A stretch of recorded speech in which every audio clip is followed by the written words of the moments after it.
Test 1, 2.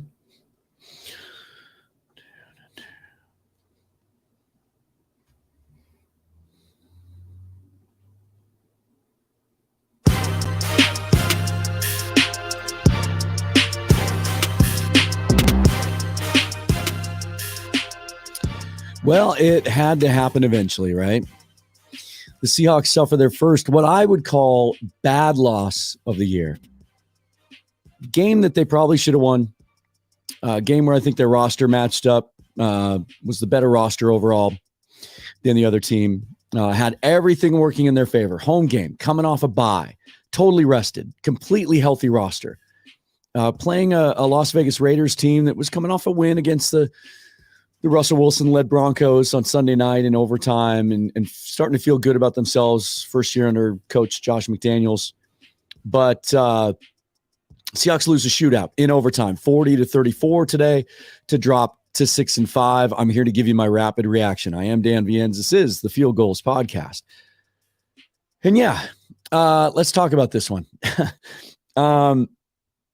This game reminded me of the Detroit Lions game, except that they didn't finish and they didn't come out on top. It was a shootout all the way through. Seahawks get off to the fast start, of course. Quandre Diggs intercepts Derek Carr on the first play of the game. 2 plays later, Kenneth Walker scores. Seahawks lead 7-0. Sure looks like they're not going to be flat coming out of the bye. The crowd's into it. Absolutely gorgeous day.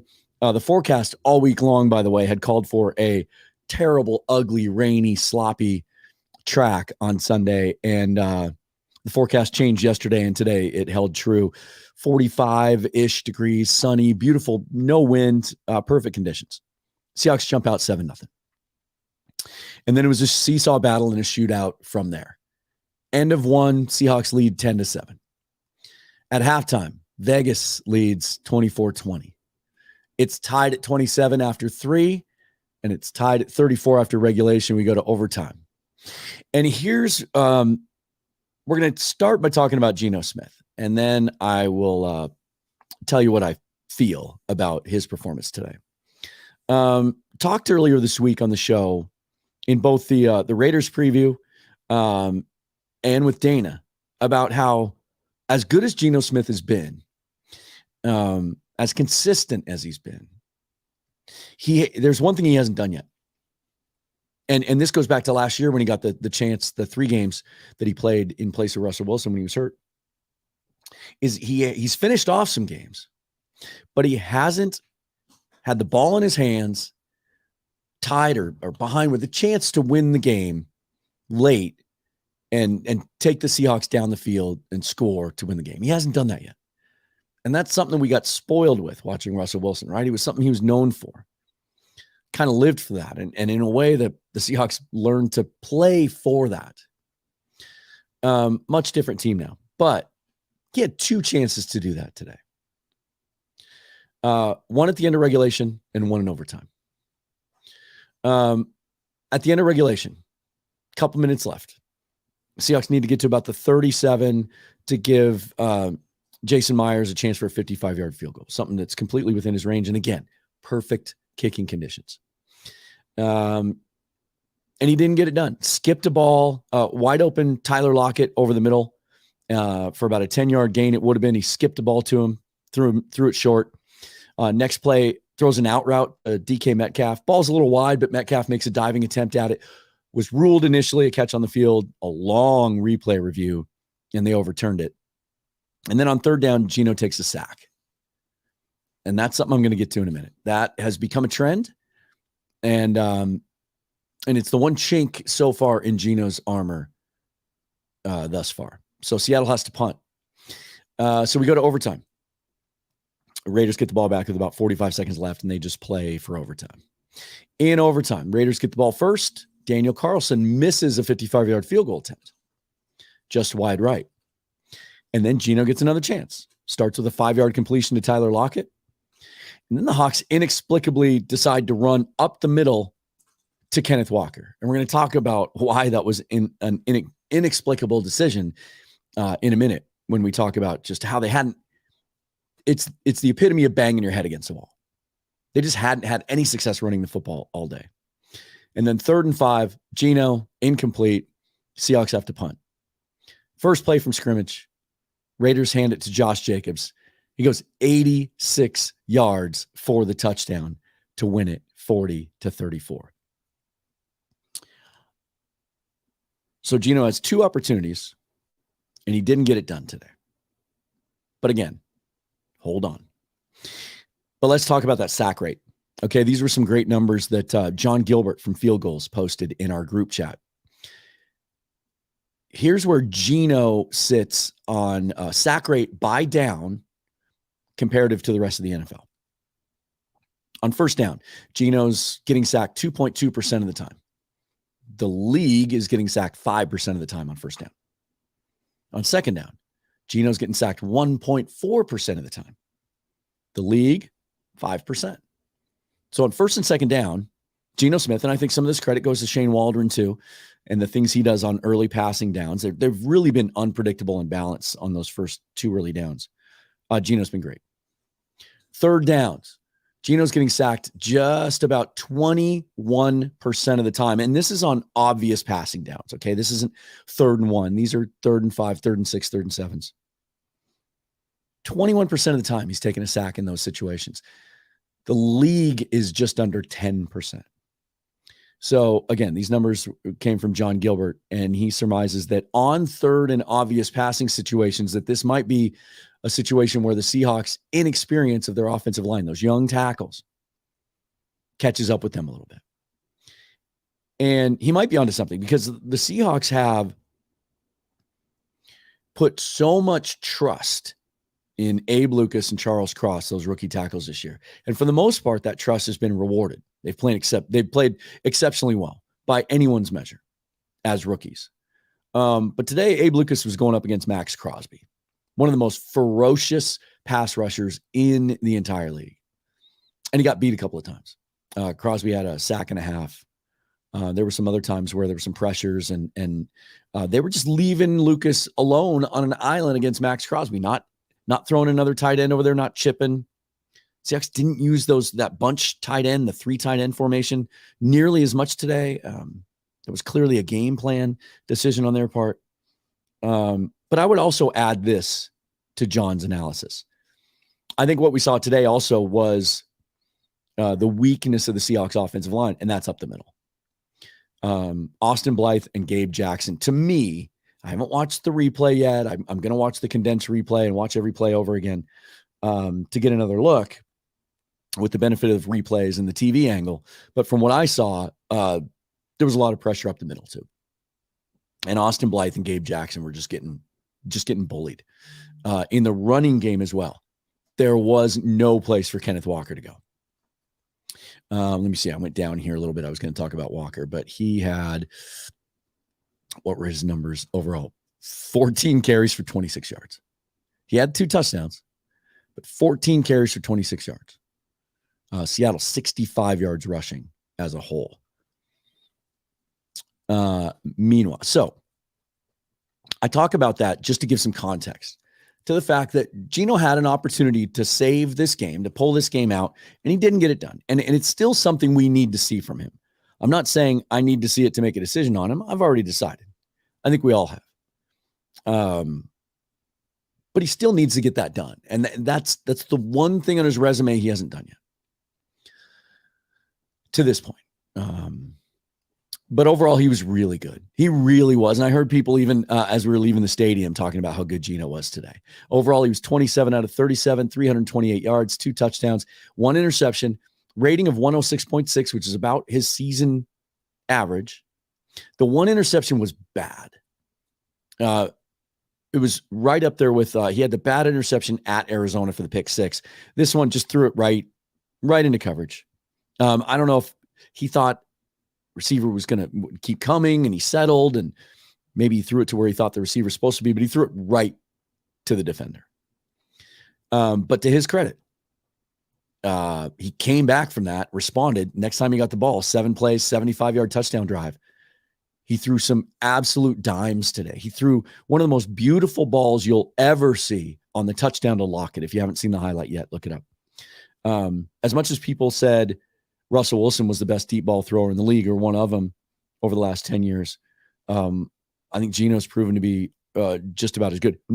You simply cannot throw a ball better with anticipation, timing, and accuracy as the ball that he threw to Lockett today.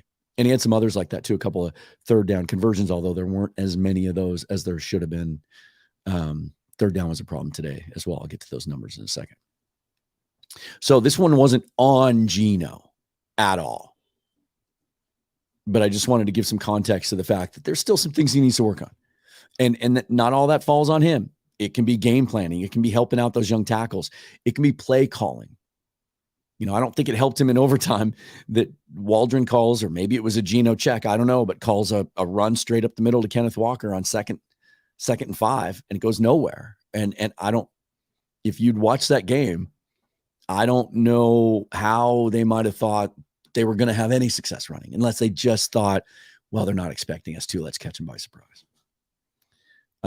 So I put that one on. I don't think that the end of the fourth quarter and that overtime, not Shane Waldron's finest hour. And again, we don't know. I haven't listened to the post-game press conferences, and don't know, if those were checks at all or anything like that. But he also had a fourth quarter fumble that I'm not sure. It'd be interesting to hear the comments again after the game, whether it's really on him or Walker. It was like a zone read. It looked like Geno was trying to pull the ball out and keep it, and it kind of hit Walker's hip, fumbled. Raiders recovered, which was really a shame because it was a 9-play, 64-yard drive at that point, and they had the ball deep in Raider territory. And by the way, if you hear that scuffling around behind me, I don't know if you can see it on the live feed. That's Butch working out some frustrations from the Cougar loss in the Apple Cup yesterday. But that was another play too. So to me, this game came down to two things: missed opportunities and bad run defense. The difference between this game and the Detroit game, it was a shootout. Seahawks took advantage of opportunities. In this one, there were a couple of them. The play before Vegas scored their first touchdown to tie it at 7 in the first quarter, Ryan Neal had an opportunity for an over-the-shoulder, pretty routine, what should be an easy interception. Dropped it. Raiders scored on the next play. Also late in the game, Seahawks punting, trying to pin the Raiders deep, and their punt returner muffed it. And Trey Brown was in position to get the recovery, would have been inside the 5-yard line, and he overran it, and the Raiders were able to hang on to the ball. So there were some opportunities there, and the Seahawks just didn't come up with it. But those can be equaled out, right? Those happen throughout the game because Vegas, Josh McDaniels did the Seahawks some favors too. Very bizarre situation that I can't wait to see an explanation for at the end of the first half, where the Raiders were on the Seahawks 13 with about 18 seconds left, and it was second down, and they decided to kick the field goal instead of taking a couple of shots to the end zone. Very bizarre sequence there. I think there were a couple of times late in the game too that they didn't go for it on fourth down that I thought they could have, especially considering how many yards the Seahawks gave up. So let's talk about that running defense. And defense overall, Seahawks gave up 576 total yards, 283 on the ground. Josh Jacobs, if you had him in fantasy football today, you probably won your game. As terrible as he was for me a couple of years ago in fantasy football, this is not your Tom Cable coached Raiders offensive line. Much, much better. They were gashing the Seahawks. He had open running lanes on every carry. He was the offensive line was beating our defensive line up so bad. It just felt like they had 4 or 5 yards on every carry. 33 carries from Jacobs for 229 yards, 2 touchdowns. He also caught 6 balls for 74 yards. The Hawks just didn't have an answer for Josh Jacobs. And here's what I want to say about the defense. We're back to square one. Whatever happened after those historically bad first 4 games, and then the correction that came in the Arizona home game, week 5, I believe.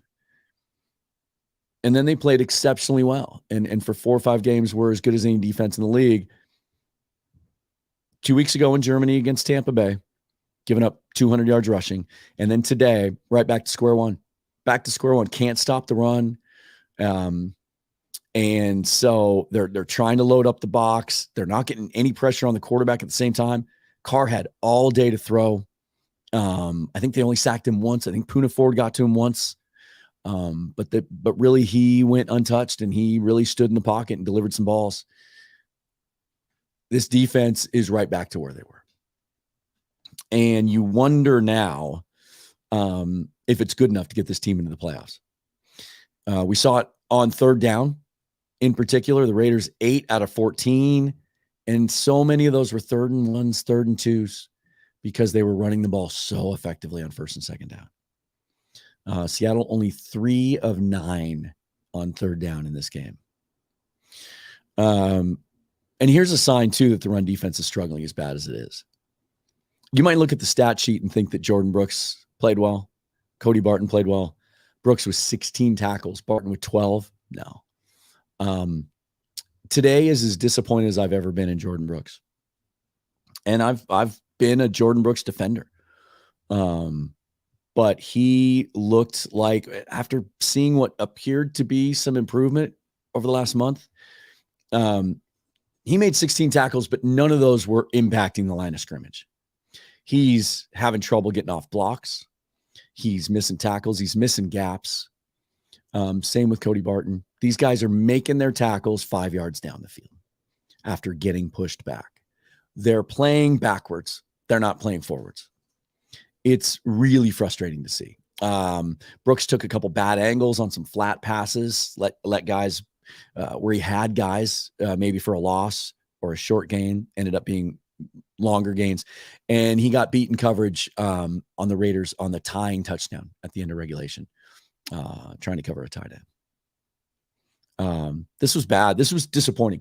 As I said at the beginning, first loss of the year, I think, against a team that they should have beat. And this is the difference in expectations, right? And maybe that's what we're seeing from this team on the field. You know, going into the break, this was a team, or going into that Germany game, really, this is a team flying high. They even talked openly about it. They're young and they're just having fun, and they're not supposed to be as good as they've been, and they're playing with loose and free and playing with that chip on their shoulder a little bit. Nobody expects anything of them. Then they go into the Germany game against an experienced Buccaneers team, and they get punched in the mouth. And then they have to sit on that for 2 weeks in the bye week. And then you come out at home on a beautiful day against a team that you probably think you should beat, and they got punched in the mouth again. And they got beat up front. And I think it really points out, we talked a lot about the draft this week, and we mostly focused on quarterbacks. But as we get closer to the offseason, I'll have Michael Thompson back on again. He and I went back and forth a lot over the last couple of days with all the college football that we watched. And if you ever doubted what the Seahawks draft needs are, just watch today's game on a loop. It's all over the front seven.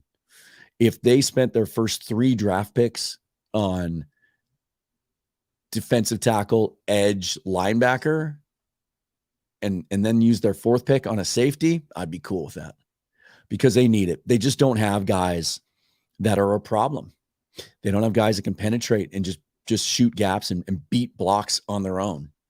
They have a bunch of good, solid guys up front, but they don't have any difference makers. For the second straight game, Uchenna Nwosu was really quiet. Name didn't get called, didn't get close to the quarterback. Neither did Bruce Irvin or Boye Mafe. Those guys off the edge. Let's not even talk about Darrell Taylor. I mean, I don't know what it was we saw from Darrell Taylor last year and where that went, but he's given the team nothing from what I've seen. And so that's where the draft needs are. But here's the good news.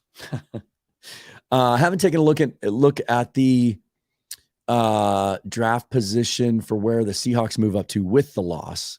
But the Denver Broncos lost to the Carolina Panthers today. It wasn't even close. I think it was 24-7. I don't have it in front of me. Lost to the Panthers. Right now, if the draft was today, that Broncos pick would be the 3rd pick in the draft. Going into the season, everyone assumed the Seahawks would have a top 5 pick with their own record, and the Broncos first round pick that we own from the Wilson trade would be in the 20s. Right now, it's literally the opposite of that. And so you can get a Jalen Carter, one of the best defensive tackle prospects to come out in years. You could get Will Anderson. Those types of impact players are there that high. Now, we're going to have a lot of discussion as we get closer. That pick gets higher. Seahawks end up with the second pick in the draft because they really don't have a shot to catch the Houston Texans. They're 1-9-1, but the Broncos have 3 wins, and a couple other teams have 3 wins. Nobody has 2 wins. So the second pick is in play. You get the second pick. Now maybe you talk about franchise quarterback anyway, just because you don't get an opportunity to pick that high very often. But the need is up front. There's some good, nice players up there, right? But I don't know that there's difference makers. There's no all pros. The only potential all pro on that defense is Tariq Woolen. And by the way, if you're wondering how he played today, don't know. I don't know. Because Davante Adams lined up 99% of the time today on the right side against Mike Jackson, who held his own, kept Adams in check for much of the game. They went to Adams a lot late, though, trying to move the ball. But Jackson made a couple of nice plays on the ball as well, although he missed one key tackle on a third down. But I thought he held up okay. Let's see.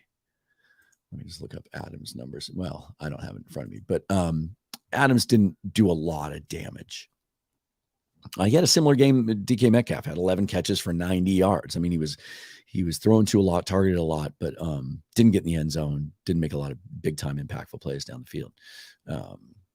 But we didn't get to see that matchup, Tariq Woolen on Davante Adams. Maybe as Woolen gets older, maybe next year, similar to what they used to do with Richard Sherman from time to time, maybe he'll get to a point where he can travel. And they just match him up and play more man and have him follow a guy like Adams. Because remember, the Raiders came into this game down some players, some big-time players. Darren Waller, their outstanding tight end. Hunter Renfrow, who caught over 100 passes last year, both injured and out. And so you come into this game as the Seahawks knowing it's Josh Jacobs and Davante Adams, and mostly Josh Jacobs, and they had no answer for him. Didn't cover him. He was on a lot of those passes he caught. He's wide open in the flat, as if they forgot all about him, as if they just lost track of him. It's unfortunate. The Seahawks playoff odds drop to, here's the good news. When you look at their remaining schedule, at LA, the Rams next week, and the Rams are really struggling, beat up, no Cooper Kupp, third string quarterback. They only scored 3 points today. They lost. Seahawks playoff odds dropped to 64%. But if they beat the Rams next week, it goes back up to 80%. If they lose, it drops to 42%. But that Rams team is really beat up and struggling. And they were having trouble scoring when they had Cooper Kupp and Matthew Stafford. If they win the next 2 games, if they beat the Rams and the Panthers, their playoff odds go to 91%, according to 538.com. The 49ers schedule over the next 3 weeks. This is interesting. So the Seahawks play the Rams and the Panthers. 49ers play the Dolphins and then the Buccaneers, who have won 2 straight now. No, I'm sorry. I stand corrected. They lost to the Browns in overtime today. But they host both those teams, Dolphins, Buccaneers, while the Seahawks play Rams and Panthers. So the Seahawks have an edge there. But the 49ers today win 13-0 against New Orleans. They improved to 7-4. So they have a full 1-game lead in the standings against the Seahawks, but essentially it's a 2-game lead because they own the tiebreaker. And so 3 weeks from now, that game, Thursday Night Football, December 15th at Lumen Field in Seattle, Seattle might have to win the next 2 to put themselves in a position to still win the division. Although, again, the 49ers schedule the next couple of weeks, not great. And they struggled a little bit. They struggled on offense today against New Orleans. So that's what lies ahead of them. Today's game would have gone a long way. They would have been right there with the 49ers in the win column with 7 wins. But instead, they dropped to 6-5. It was bound to happen, right? Young team. We'll see how they respond. Every week is a test. Every week is a little bit of a mystery and a puzzle with this team. It's an interesting way to watch the Seahawks. I've never experienced this before. All throughout that game today, didn't get mad, didn't get upset. Like, my expectations going into the season is this is a young team learning to find its way. And we've seen so many good things. Today, some things didn't go so well. We'll see if they can bounce back next week against the Rams. We'll preview that game later in the week. Also, keep an eye out for Dana's episode midweek. You know what to do. Subscribe to the podcast so you get notification of new episodes. Thanks for listening. I am Dan Viennes. We'll be back again later in the week. But that is my reaction to the Seahawks. Once again, losing 40-34 in overtime to the Raiders to drop to 6-5. We'll talk to you later this week as we get ready for the Rams. Go Hawks.